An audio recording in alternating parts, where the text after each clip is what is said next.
Well, when you talk about sex addiction, it's often hard for people to make the connection, but if you think of other addictions, you know, gambling, compulsive eating, the myth is that chemicals, that you have to take a chemical to be addicted. But now as we understand the brain, that a brain disease is literally where the reward centers of the brain make it impossible for the person to make good choices for themselves. A good example is obesity, which is over 30% of our adults struggle with. So addiction is much more common than people would think. Sex addiction, because we're not comfortable talking about sex, has been tough too for people to understand.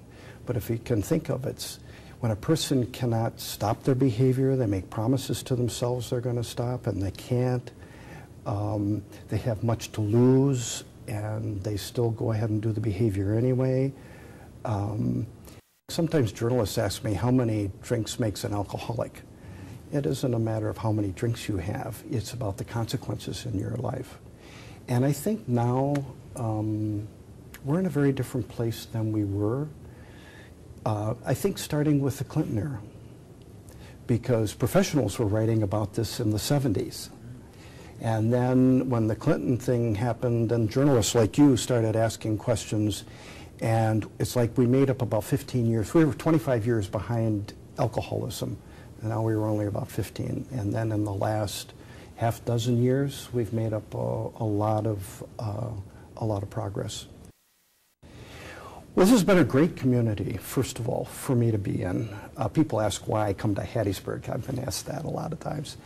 And you have to understand that Forest General, first of all, is an amazing place. Pine Grove is the last not-for-profit. I mean, we have Betty Ford and Hazelton and all, but it is the last not-for-profit of its size. You have an eating disorder program here. You have alcoholism and chemical. You've got the sex addiction. You have adolescent programs, children programs, the whole treatment. We do treatment of alcoholism and sex addiction in the homeless. This is so well known that a major foundation in Canada has been studying what Forest General has done with Pine Grove and is trying to make Canadian cities operate the same way. It's always about people.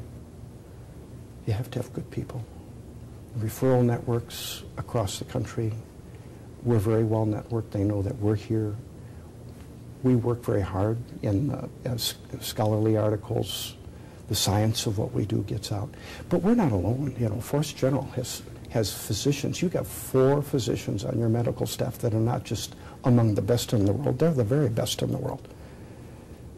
It's important that you see that Forest General and Pine Grove is really a very unique opportunity for this kind of work. It's something this community can really take pride in. Well, I can tell you exactly, if they do what we ask, it's very high, because we divided it out in terms of what we call tasks. There are 30 of them, and they're divided into the specific things that they do. So when they leave us, they return to a therapist in their hometown, and they continue working those tasks. And if they do that, the success rate is quite high. I've never regretted coming here. The people have been great. I think they take pride in what Pine Grove and Forest General does. People know who we are, and they say, we're glad you're here. I just want them to know I'm glad to be here too.